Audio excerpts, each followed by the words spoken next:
Hello friends, welcome to my channel. स्वागत है आप सबका का इस वक्त की लेटेस्ट अपडेट में। दोस्तों, जेएसएससी की ओर से एक मौखिक अपडेट आपको देने जा रहा हूं। सबसे पहला बता दूं कि आप सबों का कमेंट अगला वीडियो में आया था कि जनवरी में परीक्षा की तिथि घोषित की गई है जेएसएससी के द्वारा और जनवरी में ही परीक्षा होगा। दोस्तों, मेरी बात को ध्यानपूर्वक सुनिएगा। सवाल यह है कि हाईकोर्ट के डिसीजन को किन्हीं साथी लोग यहाँ पे कमेंट में कह रहे हैं कि मौखिक वो फैसला हुआ था, मौखिक रूप से सरकार को कहा गया था। दोस्तों, जब भी हाईकोर्ट की बात होती है तो मौखिक रूप से हाईकोर्ट कभी किसी को कुछ नहीं करता। हाँ, उसमें सरकार को टाइम दिया जाता है, समय दिया जाता है, लेकिन इस बार जो सीटेट को लेकर के सुनवाई हुई है वो परफेक्ट रूप से हुई है। हालांकि मौखिक रूप से ये बात कही गई है कि सरकार प्रत्येक वर्ष जेटेट परीक्षा का आयोजन करे, ठीक है, ताकि सरकार को किसी तरह का इस तरह की समस्या का झेलना ना पड़े। लेकिन जो अब यहाँ पे जेएसएससी जो एग्ज़ाम तिथि घोषित की है सहायक आचार्य को लेकर के, इसकी बात मैं बताने जा रहा हूँ।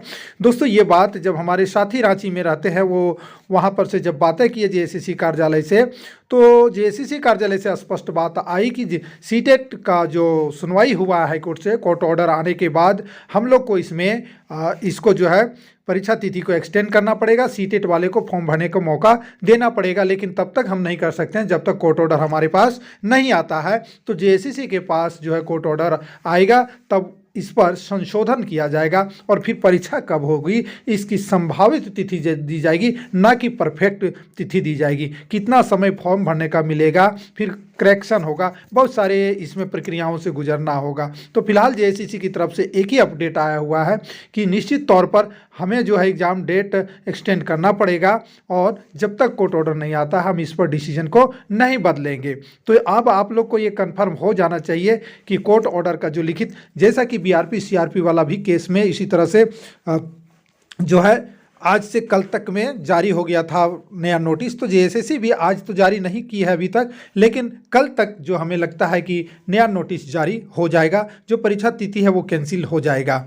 तो ये बातें आपको समझ जाना चाहिए कि सीटेट, हाँ एक बात यहाँ बता रहे हैं कि सीटेट और जेटेट के साथ यहाँ पे उलझन पैदा हो गई है। सीटेट जेटेट वाले सीटेट से जलन कर रहे हैं और सीटेट वाले औकात की बात कर रहे हैं। तो ये जो आपसी तानातानी आपस में ये लोग करते हैं, ये बात ठीक बात नहीं है। सभी झारखंड के साथी हैं। हाँ, कोर्ट का डिसीजन जो है उसको आपको सम्मान करना ही पड़ेगा। अब आप अगर खुद निर्णय लेने लगे तो कोर्ट को तो दरकिनार करना पड़ेगा, तो कोर्ट से फिर आप ही बड़ा है इसका मतलब। तो उल्टी पुल्टी बातें करने से अच्छा है कि कोर्ट का सम्मान करें।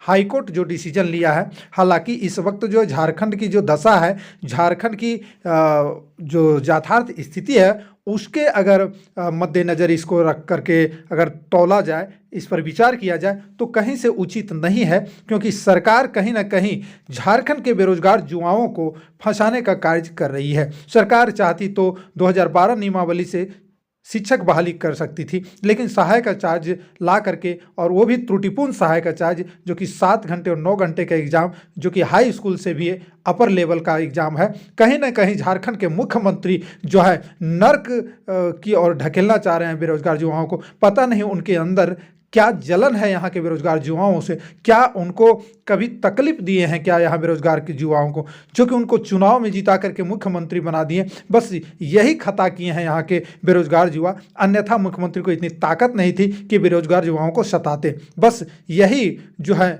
उपकार किए हैं यहाँ के युवा लोग, इसीलिए आज वे अपकार कर रहे हैं, ठीक है, वे जो है इनको सता रहे हैं। बस इतना ही सा बात है और कुछ नहीं है दोस्तों। सहायक आचार्य बिल्कुल त्रुटिपूर्ण है, लेकिन इस वक्त बेरोजगार युवा के साथ कोई भी नहीं है। समय आने पर कहते हैं दशा 10 वर्ष में बदल जाता है, तो दशा 10 वर्ष में बदलता है, बट यहाँ जो झारखंड की दशा है, झारखंड की जो यथार्थ दशा इस वक्त चल रहा है, उसको बदलने में समय नहीं लगेगा, क्योंकि जनता एक बार धोखा खाती है, बार बार नहीं।